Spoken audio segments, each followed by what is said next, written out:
अगर जवाब नहीं है तो इस्तीफा दे देना चाहिए। अब जैसे प्रशांत किशोर ने आरोप लगाया दिलीप जायसवाल पर कि हाँ 700 हत्या में इन्वॉल्व थे, ये आरोप लगाया कि उन्होंने कोई मेडिकल कॉलेज पर ये कब्जा कर लिया अवैध रूप से, माइनॉरिटी मेडिकल कॉलेज, उसका उत्तर देना चाहिए अगर उनके पास उत्तर है तो, और नहीं तो बता दे कि हाँ हमारे पास उत्तर नहीं।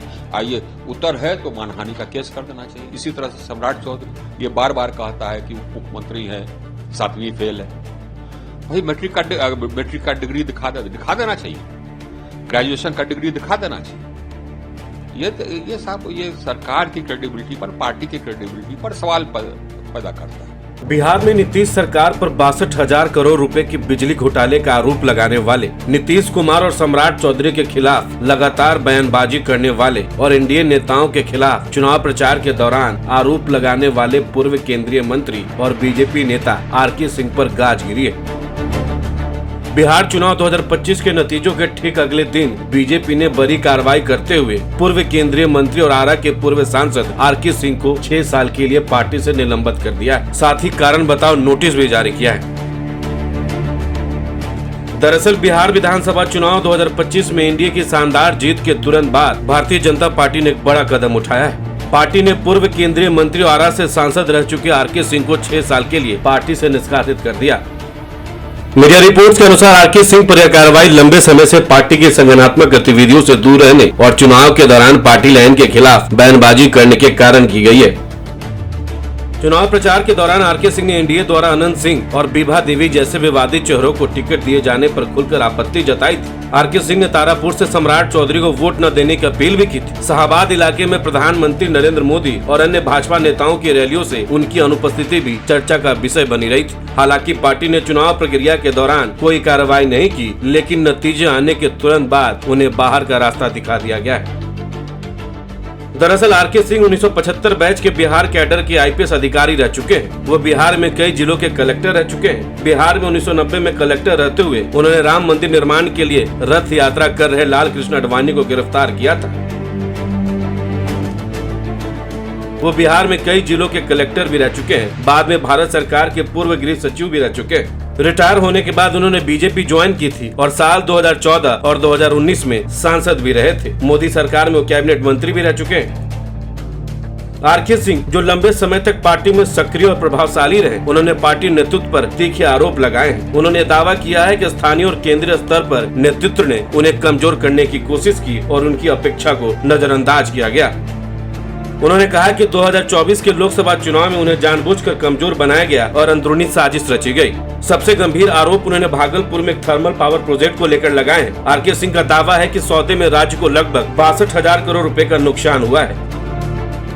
उनका यह भी कहना है कि जब वे केंद्रीय ऊर्जा मंत्री थे तो उद्योग विशेषज्ञों के साथ मिलकर उन्होंने उस पावर प्रोजेक्ट की लागत और क्षमता को ऐसे आंकलन किया था जो मौजूदा सौदे से बहुत अलग था।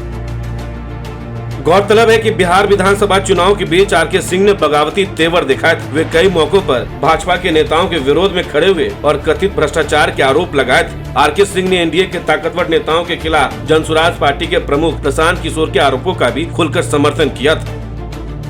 इससे पहले सितंबर में सभा के दौरान आरके सिंह ने एक बयान में कहा था, मैं बिहार का गृह सचिव भी रह चुका हूँ, मेरे पास सबका हिसाब है, अगर कोई चू चपर करेगा तो सबकी बखिया उधेड़ देंगे। बिहार के लोग भ्रष्ट लोगों को बर्दाश्त नहीं करेंगे। भ्रष्ट और चरित्रहीन नेता धरती पर बोझ। पूर्व केंद्रीय मंत्री आरके सिंह बिहार सरकार और मुख्यमंत्री नीतीश कुमार के खिलाफ भी मुकर रहे। उन्होंने खासकर बिहार में शराबबंदी खत्म करने की वकालत की। आपको बता दें कि आरके सिंह ने बिहार के नीतीश कुमार की सरकार पर राज्य में 62,000 करोड़ रुपए के बिजली घोटाले के आरोप लगाए थे। उन्होंने इसको लेकर सोशल मीडिया पर पोस्ट भी डाला था और मामले की सीबीआई जांच की मांग की थी। आरके सिंह ने दावा किया था कि बिहार सरकार ने अडानी समूह के साथ बिजली खरीद का समझौता किया है और उसमें वित्तीय नियमों का उल्लंघन की गई है। उन्होंने सोशल मीडिया पर लिखे अपने पोस्ट में कहा था कि बिहार की एनडीए सरकार ने 25 साल के लिए बिजली खरीदने का एग्रीमेंट किया है।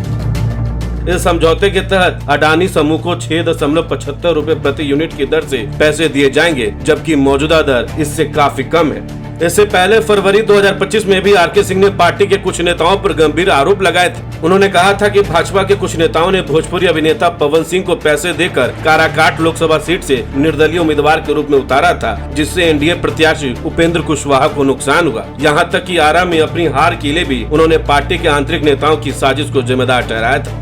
दरअसल बीजेपी द्वारा भोजपुरी सुपरस्टार और सिंगर पवन सिंह को पार्टी में शामिल किए जाने के बाद आरके सिंह का स्थानीय राजनीतिक प्रभाव काफी कम हो गया। आरा और उसके आसपास सीमित पकड़ रखने वाले आरके सिंह के मुकाबले पवन सिंह पूरे बिहार में बड़ी लोकप्रियता रखते हैं, जिससे संगठन में शक्ति संतुलन बदल गया।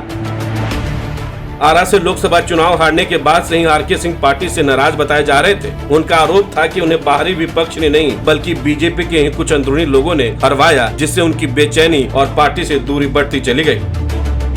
फिलहाल इस बड़ी कार्रवाई के बाद राजनीतिक हलकों में बीजेपी की अंदरूनी ताकत और स्थिरता पर बहस तेज हो गई है। आरके सिंह के निष्कासन की अवधि 6 साल तक इस बात का प्रतीक है कि पार्टी अब बगावत करने वालों को बर्दाश्त नहीं करने वाली है। इस खबर को लेकर आपकी क्या राय है, हमें कमेंट्स में जरूर बताएं। बहुत बहुत शुक्रिया।